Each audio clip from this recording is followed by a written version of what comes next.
අයබෝවන් සියලු දරුවන්ට 8 වසරේ දරුවන් වෙනුවෙන් ප්‍රශ්න පත්‍ර සාකච්ඡාවේ එක්තරා පේපර් එකක් තමයි මේ තවත් එක් පේපර් එකක් තමයි මේ සාකච්ඡා කරන්න හදන්නේ. පළමු වාර විභාගයට අදාළව 8 වසරේ දරුවන් වෙනුවෙන්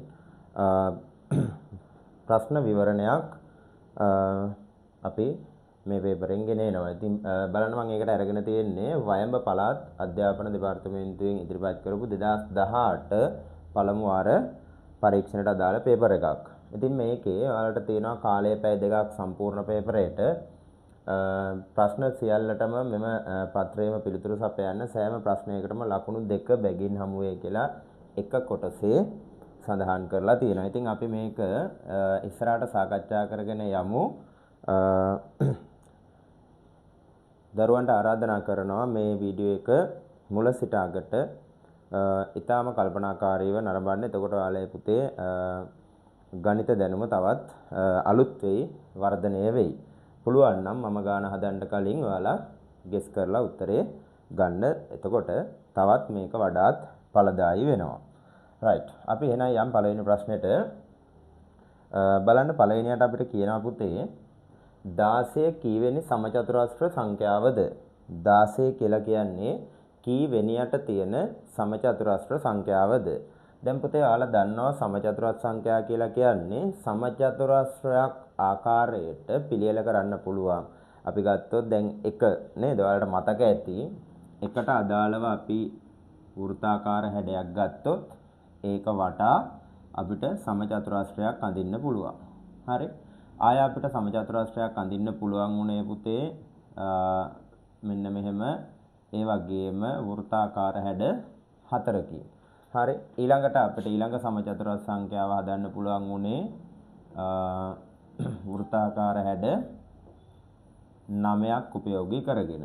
හරි. එතකොට මේ රටාවක් තියෙනවා මේ සමචතුරස්‍ර සංඛ්‍යා ගොඩනැගෙන. පළවෙනි සමචතුරස්‍ර සංඛ්‍යාව ගොඩනැගුණේ එක්වරක් එකෙන්. එක්වරක් 1 1යි. ඊට පස්සේ දෙවෙනි සමචතුරස්‍ර සංඛ්‍යාව ගොඩනැගෙන්නේ 2 2කින් වැඩි කරලා. එතකොට 2 2 4යි. එහෙනම් තුන්වෙනි එක්කෙනා හැදෙනවා 3 3න් වැඩි කරලා 9යි. එහෙනම් හතරවෙනි එක්කෙනා හැදෙනවා 4 4න් වැඩි කරලා 16යි. එහෙනම් පුතේ මේ බලන්න 16 කීවෙනි සමචතුරස්‍ර සංඛ්‍යාවද? එහෙනම් 1 2 3 4. එහෙනම් අපිට උත්තරේ ලියන්න වෙන්නේ පුතේ 4 වෙනි සමචතුරස්‍ර සංඛ්‍යාව නේද? 4 වෙනි සමචතුරස්‍ර සංඛ්‍යාව. හරි? 4 වෙනි සමචතුරස්‍ර සංඛ්‍යාව. හරි. ඊට පස්සේ රූපයේ පරිමිතිය ඒ ඇසුරෙන් ප්‍රකාශ කරන්න. රූපයේ පරිමිතිය අපිට සමචතුරස්‍රයක් දීලා තියෙනවා පුතේ. එක පැත්තක දිග ඒ වෙච්ච පාදයක් ඒ කියලානේ. මේ පැත්තේ මෙයත් ඒ. එතකොට මෙයාගේ පරිමිතිය සඳහා ප්‍රකාශනයක්. පුතේ අපි පරිමිතියක් p කියලා තමයි හඳුන්වන්නේ, පෙරිමීටර් එකක්. එතකොට මේ පරිමිතිය p කියලා සංකේතවත් කරලා මෙයාගේ සම්පූර්ණ වටේ මායිම් රේඛාවල දිග ටික එකතු කරන්න තියෙනවා. එතකොට අපිට පේනවා වටේට තියෙනවා ඒ වගේ හතරක් නේද? සම්පූර්ණ වටයක් යනකොට ඒ කොටස් හතරක්. හරි? එහෙනම් අපිට මේක තව පොඩ්ඩක් සරල කරන්න පුළුවන්. ඒට ඒ 2යි ඒ 2යි ඒට ඒ 3යි ඒට ඒ ඔක්කොම 4යි ඒ කියලා. p සමානයි 4යි ඒ කියලා. ඊට පස්සේ අංශක 40 අනුපූරක කෝණයේ විශාලත්වය. පුතේ අනුපූරක සහ පරිපූරක කියලා අපි කෝණ වර්ග දෙකක් කතා කරා. එතකොට අනුපූරකයි කියලා කියන්නේ පුතේ අපි කෝණවල එකතුව අංශක 90ක් වුණොත් අනුපූරක කෝණ යුගලයක්. හරි? අනුපූරක. එහෙනම් පරිපූරකයි කියලා අපි ඉගෙන ගත්තේ අංශක 180ක් වුණොත්. දැන් අපෙන් අහන්නේ පුතේ 40 අනුපූරක. එහෙනම් 40ට තව කීයක් එකතු වුණාමද අංශක 90ක් හැදෙන්නේ කියලායි අපි හොයන්න ඕනේ. එහෙනම් අපිට කරන්න තියෙන්නේ පුතේ අංශක 90න් මේ 40 අඩු කරන්න. එතකොට අපිට එනවා අංශක කීයක්ද?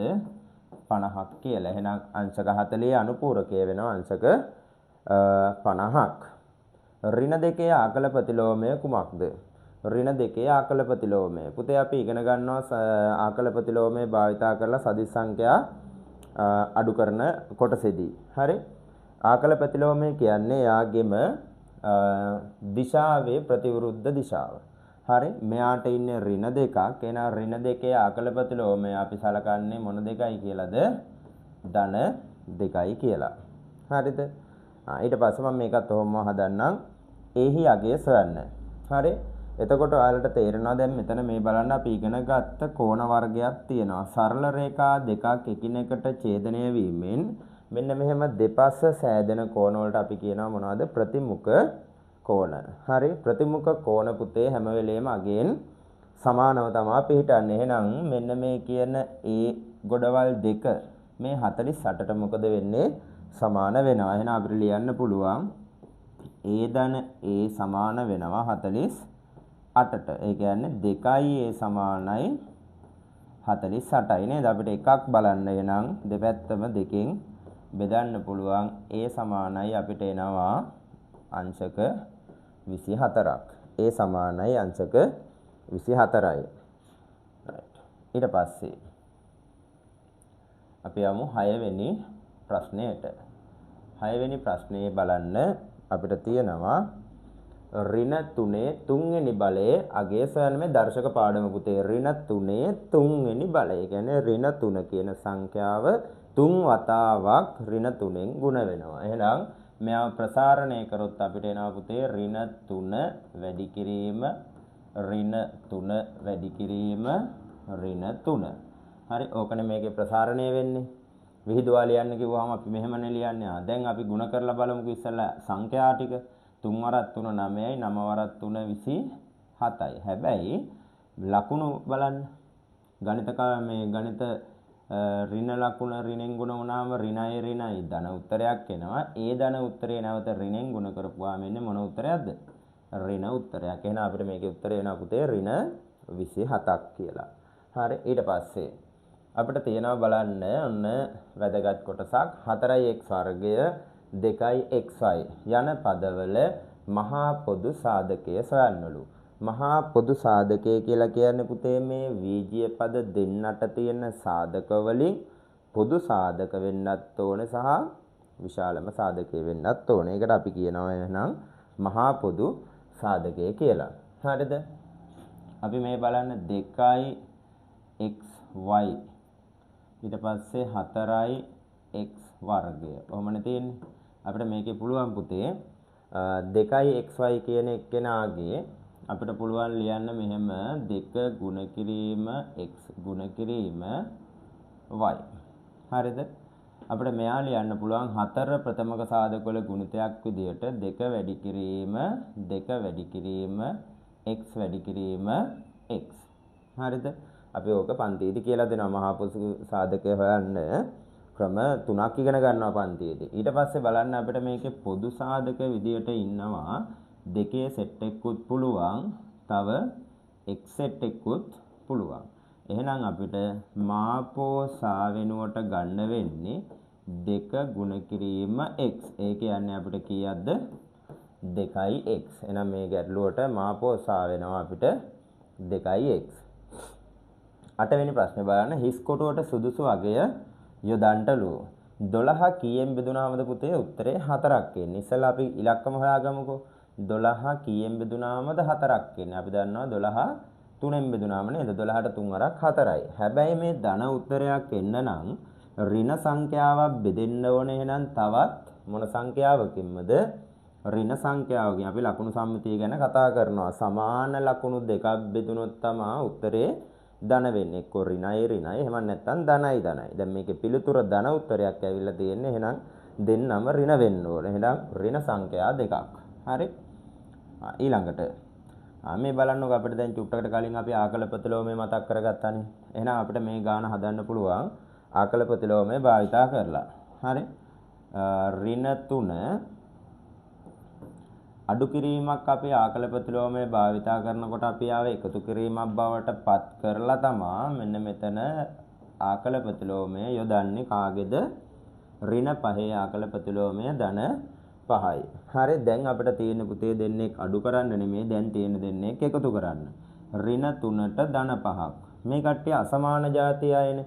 අසමාන જાති අය කවදාකවත් එකතු වෙන්නේ නෑ එකතු වෙන්න නම් මේ දෙන්න සමාන වෙන්න ඕනේ. එක්ක ඍණයි දෙන්නේ එකතු වෙන්න ඕනේ. නැත්නම් ධනයි දෙන්නේ. ඇත්තටම මෙතන තියෙන්නේ අසමාන જાතිය නිසා එකතු වෙන්නේ නෑ පුතේ. 5න් 3ක් මොකද වෙන්නේ අඩු වෙනවා. 5න් 3ක් අඩු වුණාම 2යි විශාල සංඛ්‍යාව විදිහට හිටියේ ධන. ඒක නිසා මේකේ උත්තරය ධන 2ක් වෙනවා. හරිද? නාකල ප්‍රතිලෝමයේ භාවිතා කරලා තමයි ගාන හැදුවේ.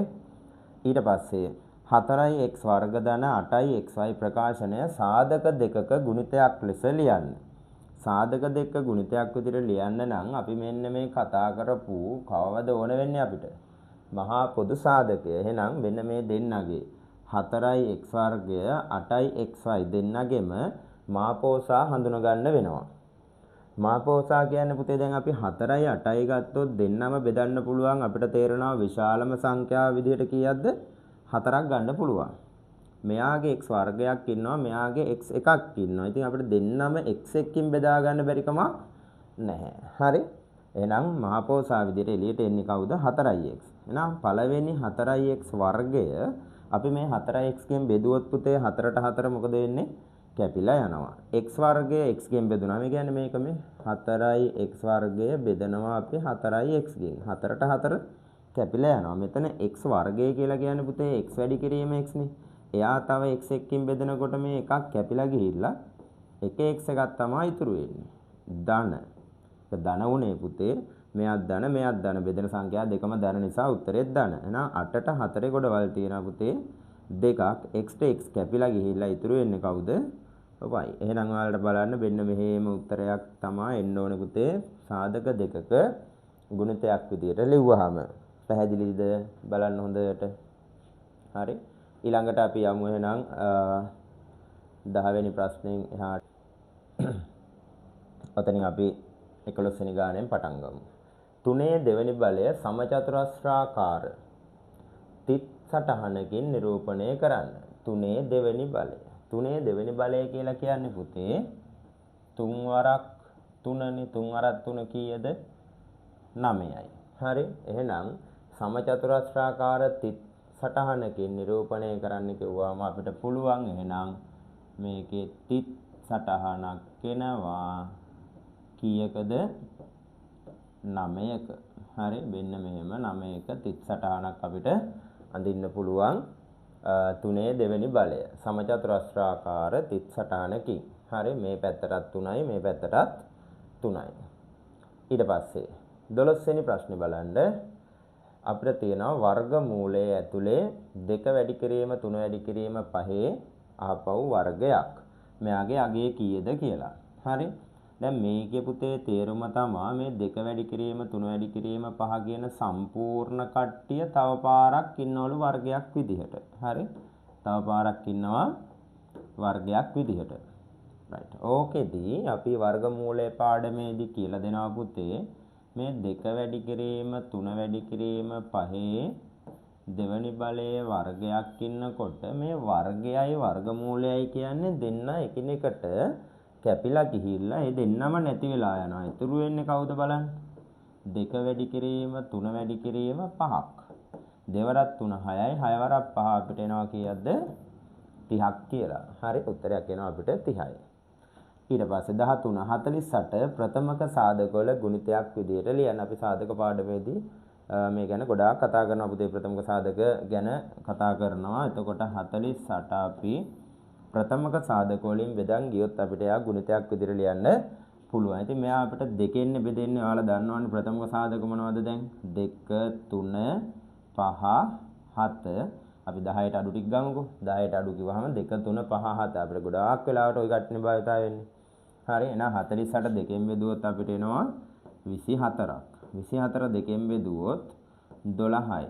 12 දෙකෙන් බෙදුවොත් 6යි. මෙයා දෙකෙන් බෙදුවොත් 3යි. අන්න 3ක් ආපු නිසා අපි ආ බෙදන්න වෙන්නේ කීයෙන්ද? 3ෙන්. එහෙනම් 3 3ෙන් බෙදපුවාම අපිට එනවා 1ක්. එහෙනම් අපිට මේ 48 ලියන්න පුළුවන් පුතේ 2 වැඩි කිරීම 2 වැඩි කිරීම 2 වැඩි කිරීම 2 වැඩි කිරීම 3ක්. ප්‍රථමක සාධකවල ගුණිතයක් විදියට බලන්නකෝ. දෙවරක් 2 4යි 4 වරක් 2 8යි 8 වරක් 2 16යි 16 3ක් 48යි. දැන් 14 වෙනි ප්‍රශ්නේ බලන්න. පූර්ණ වර්ගයක් වන සංඛ්‍යාවක එක ස්ථානයේ තිබිය හැකි ඉලක්කම් දී ඇති ඉලක්කම් අතරින් තෝරා රවුම් කරන්න. හරි පූර්ණ වර්ගයක්. දැන් තාම නම් මේ පාඩම අපි ඉගෙනගෙන නෑ පන්ති වල දැන් මේ අලුතෙන් 8 වසරේ ඉන්න දරුවෝ. නමුත් මම උත්තරේ ගන්න හැටි කියලා දෙන්නම් පුතේ.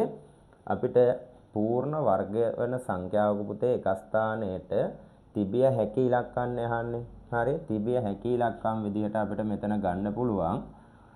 ඒ කියන්නේ දැන් ඔය සමචතුරස්‍ර සංඛ්‍යා ටික ඔයාලා ඔළුවේ තියාගන්නකො මේ 1 4 9 10 25 36 49 64 81 ඔන්න ඔය සංඛ්‍යා තමයි පුතේ පූර්ණ වර්ග සංඛ්‍යා කියලාත් අපි කියන්නේ.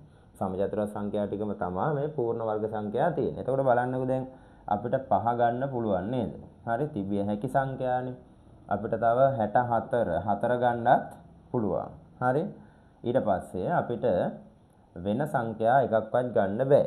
හරි 2 3 කියන සංඛ්‍යා අපිට පූර්ණ වර්ග සංඛ්‍යාවල එක ස්ථානයේ ඉලක්කමක් විදිහට පිළිටන්නේ නැහැ. මොකද අපිට 2 හදන්න බෑනේ පුතේ සමාන සංඛ්‍යා දෙකක් ගුණ කරලා. හරි 3 හැදෙන්නෙත් නෑ අපිට 7 හැදෙන්නෙත් නෑ. ඒක නිසා අපිට මේක ගන්න පුළුවන් උත්තර දෙකයි තියෙන්නේ. කවුද? 4 සහ 5 කියන සංඛ්‍යා දෙක. ඊට පස්සේ බලන්න දී ඇති ස්කන්ධ අඩු කරන්න. ටොන් 3යි කිලෝග්‍රෑම් 55න් ටොන් 2යි කිලෝග්‍රෑම් 425ක් අඩු කරන්න තියෙනවා. ඉතින් මෙතන වලට පේනවා මෙන්න මේ 55න් 425ක් අඩු කරන්න බෑ. එහෙනම් අපිට සිදු වෙනවා මේ ටොන් පැත්තෙන් එකක් මේ පැත්තට ට්‍රාන්ස්ෆර් කරන්න. ඒතර ටොන් වලින් එකක් කිලෝග්‍රෑම් වලට යනකොට පුතේ කිලෝග්‍රෑම් 1000ක්. හරි කිලෝග්‍රෑම් 1000ක් අපි කියනවා ටොන් එකයි. එහෙනම් මෙතන 1000යි 55යි අපිට තියෙනවා 1055ක් 425 අඩු කරන්න. එහෙනම් 5න් 5 බිඳුවයි මෙතන 3යි 10න් 4ක් 6යි. එහෙනම් මෙතන එනවා අපිට 630ක්. මෙතන 2යි 2න් 2ක් බිඳුවයි. එහෙනම් අපිට එනවා කිලෝ 630යි කිලෝග්‍රෑම් 630යි ටොන් වලින් බිඳුවයි. හරි ඔන්න ප්‍රශ්න 15ක් අපි සාකච්ඡා කරලා අවසానයි. ඊට පස්සේ අපි බලමු 16 වෙනි ප්‍රශ්නය. රූපයේ දැක්වෙන්නේ සෙන්ටිමීටර 1 බැගින් වූ කොටු දැලකි. මෙහි අඳුරු කළ කොටසේ වර්ගඵලය වර්ග සෙන්ටිමීටර කීයද? එතකොට පුතේ දිග සෙන්ටිමීටර 1යි පළල සෙන්ටිමීටර 1යි වෙච්ච මෙන්න මේ වගේ සමචතුරස්‍රාකාර කොටුවක වර්ගඵලය අපි ගන්නවා 1යි වර්ග සෙන්ටිමීටර. වර්ග සෙන්ටිමීටර කීයද? 1යි. දැන් මෙතන බලන්නකෝ අපිට ඔය වගේ කොටු කීයක් කොට දා ගන්න පුළුවන්ද කියලා. මෙතන තියෙනවා පැහැදිලිවම කොටු 1යි මෙතන කොටු 2යි. දැන් මෙන්න මෙතන බලන්න වෙන දේ. අපිට මේ කොටසින් මෙයාව සම්පූර්ණ කරලා මෙතන හදන්න පුළුවන් 3 වෙනි කොටුවක්. මේ කොටස මෙතෙන්න දාලා හදන්න පුළුවන් 4 වෙනි කොටුවක්. එහෙනම් මේ වර්ග සෙන්ටිමීටර එකේ ඒවා 4ක් තියෙනවා. එහෙනම් අපිට අඳුරු කර ටිකේ වර්ගඵලය වෙනවා වර්ග සෙන්ටිමීටර කීයක්ද? 4ක ප්‍රමාණයක්. ඊළඟට රුපියල් 3 සහ ශත 50 අතර අනුපාතය සරලම ආකාරයෙන් දක්වන්න. රුපියල් 3 සහ ශත 50. පුතේ අපි දැනගන්න ඕනේ කාරණයක් තමයි රුපියල් 1ක් සමාන වෙන්නේ ශත වලින් කීයකටද? එහෙනම් ශත වලින් කීයකට සමාන වෙන්නේ? ශත 100කට. එහෙනම් අපිට මේ දෙන්න ඒකක දෙකකින් අනුපාත ලියන්න බෑ. එහෙනම් එකම ඒකකයෙන් ඕනේ අනුපාත ලියන්න. එහෙනම් රුපියල් 3ක් කියන්නේ පුතේ ශත වලින් එහෙනම් කීයද? 300ක්. එහෙනම් 300ට 90 මෙතන 50. එහෙනම් 300ට 50 තමයි අපිට සරල කරන්න වෙන්නේ. දෙපැත්තම ඔයාලට පේනවා 50න් බෙදන්න පුළුවන් කියලා. ඒකට 50ට 50 ගොඩවල් 1යි 300ට තියෙනවා 50 ගොඩවල් 6ක්. එහෙනම් අපිට මෙතන එනවා 6ට 91යි කියලා. හරි මෙතන අපිට ගන්න පුළුවන් 6ට 91යි කියලා. ඊට පස්සේ මෙතන තියෙනවා පුතේ ටොන් 16යි කිලෝග්‍රෑම් 45ක් බෙදන්න 5න්. හරි අපිට ඔකත් මෙහෙම හදන්න පුළුවන්. මේ බලන්න.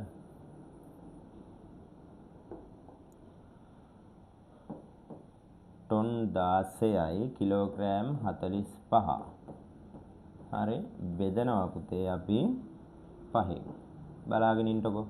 16ට 5 ගොඩවල් තියෙනවා අපිට 3ක් නේද? 3 අර 5 15යි ඉතිරි වෙනවා ටොන් එකක්. ඒ ටොන් එක දැන් අපිට මෙතන බෙදන්න බැරි නිසා අපි ආවත් අරන් යනවා. දැන් කොහාටද? කිලෝග්‍රෑම් පැත්තට.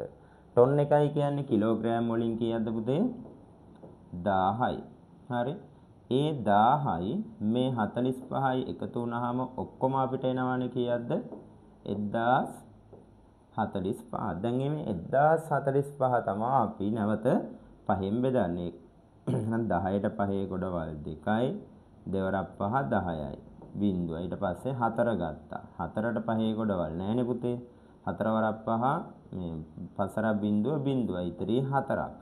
ඊළඟට ගත්තා 45ට 5 වරක් 9යි. 9 වරක් 45යි අඩු කරපුවාම බිංදුවයි. එහෙනම් අපිට උත්තරයක් එනවා 3යි ටොන් 209යි කිලෝග්‍රෑම්. 3යි ටොන් 209යි කිලෝග්‍රෑම්. හරි.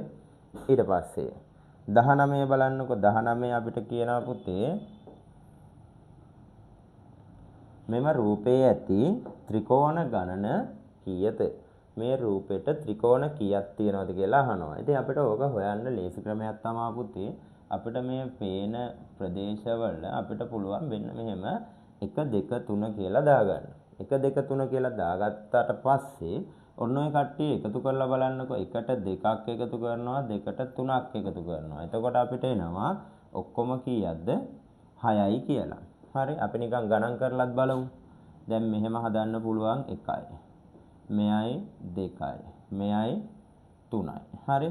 මේ දෙන්න එකතු කරලා එකක් පුළුවන් 4යි. මේ දෙන්න එකතු කරලා එකක් පුළුවන් 5යි. මේ විශාල ත්‍රිකෝණයයි 6යි. හරි. එහෙනම් ත්‍රිකෝණ ගාන කීයද අපිට? 6ක් කියලා එනවා. ඊට පස්සේ 2න් 5 ප්‍රතිශතයක් ලෙස දක්වන්න. මේ 2න් 5 කියන භාගය ප්‍රතිශතයකට හදන්න ක්‍රම දෙකක් තියෙනවා. එකක් තමයි පුතේ අපි ප්‍රතිශතයක් කරන්න පුළුවන් හරය 100 බවට පත් කරලා. එහෙම නැත්නම් අපිට පුළුවන් දීලා තියෙන ඕනෑම භාගයක් එකපාරම ප්‍රතිශතයක් කරන්න 100ට ප්‍රතිශතය ලකුණෙන් ගුණ කරලා මේ බලන්න. මම කෙටි ක්‍රමයට හදන්නම්කො. මේක අපිට එකපාරම ප්‍රතිශතයක් කරන්න පුළුවන් 100ට 100න් ගුණ කරපුවාම. 2ට 2 ගොඩවල් 1යි. මේ 100 2න් බෙදෙනවා 50ක් වෙලා. හරි. එතකොට 50 5ක් කියන්නේ අපි දන්නවා 250ක්. 50 5ක් කියන්නේ අපිට එනවා 250ක්. හරි. 250ක්. එහෙනම් අපිට මේක ප්‍රතිශතයක් විදිහට හැරෙව්වොත් 100ට 250යි. අනිත් ක්‍රමෙත් පොඩ්ඩක් කියලා දුන්නොත් පුතේ මෙහෙමනේ කරන්න ඕනේ. හරය 100 කරගන්න 50න් වැඩි කරන්න වෙනවා. දෙවරක් 50 තමයි 100 වෙන්නේ. එහෙනම් උඩත් වැඩි වෙන්නේ 50න්. එතකොට මෙයා 100යි. උඩ 50 5ක් 250යි. 100න් 250යි කියන්නේ 100ට 250යි. පැහැදිලිද? ඔන්න ප්‍රශ්න 20 සාකච්ඡා කරලා ඉවර කරා.